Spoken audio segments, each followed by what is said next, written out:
It has come to our attention that some students in this class have been having trouble finding the area of a polar function. In this video, we will be discussing how to find the area of a polar function.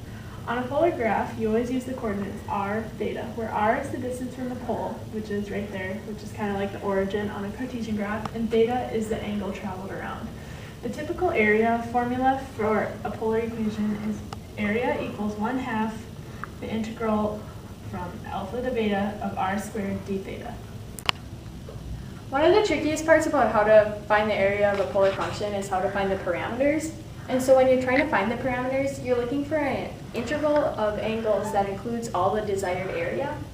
So for example, if you had this lemniscate and you were trying to find the area of this side of it, you might notice that at this point where the graph starts, the distance from the origin or the pole is 0. And then as it travels along this shape, it comes back to 0 again. So what you could do to find the interval of angles is set r equal to 0. So in this example, if r was equal to the square root of 2 cosine 2 theta, you would find that the thetas are pi over 4 and negative pi over 4. So that would mean you have this interval of angles, and that would help you find that entire shape. For this problem, we're going to be using a modified area formula for finding the area in between two sectors. So that area would equal 1/2 from alpha to beta of big R squared minus little r squared d theta. For this problem, we're given that r squared equals 6 cosine theta, and you're finding the area inside of it, and r equals square root of 3, and you're finding the area outside of that. So the first thing you want to do is solve for r. So r equals square root of 3, and r equals square root of 6 cosine 2 theta. That's just simply taking the square root to find r. Second, you're going to want to sketch the graph and find exactly what area you're finding. So for this graph, we're going to be finding these shaded areas right here. The third thing you're going to want to do is find your intersection points, and to do that, you're going to set both r's equal to each other. So here I set them equal to each other. You can square them both to get 6 cosine 2 theta equals 3. Cosine 2 theta equals 1/2. So 2 theta equals pi over 3 and negative pi over 3. And so your theta would equal pi over 6 and negative pi over 6, which are your bounds. However, because negative pi over 6 is located at this point on the graph, going that way, and pi over 6 is located here, you can recognize that the graph is symmetrical through both axes, which means that 4 of those sections from 0 to pi over 6 would equal the whole area of the sector, which is a lot easier to do. The fourth thing you'll do is set up and solve your integral. So you have 4 times 1/2 from 0 to pi over 6 of the big R, which is your square root of 6 cosine 2 theta, and you square that minus your little r, which is the square root of 3, and you square that d theta. So you can simplify that down. So 2 integrals from 0 to pi over 6 of 6 cosine 2 theta minus 3, and then you can pull out a 3 from that, so 6 integrals from 0 to pi over 6 of 2 cosine 2 theta minus 1.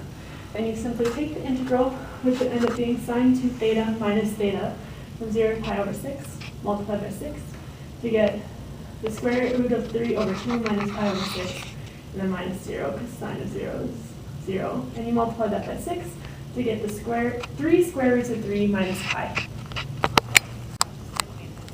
In this graph, we have 2 circles, and one of the circles is r equals 2 sine theta, and the other circle is r equals 2 cosine theta.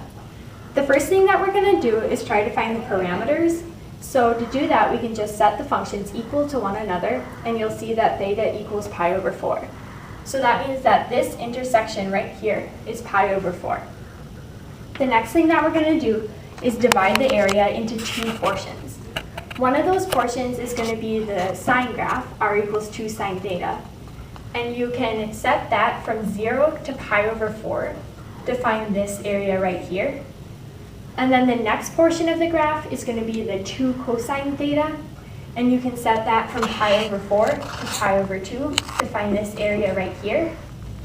The reason that you use pi over 2 for this second parameter point is that at this point you know that the radius of 2 cosine theta is 0. And if the radius is 0, then the theta would equal pi over 2.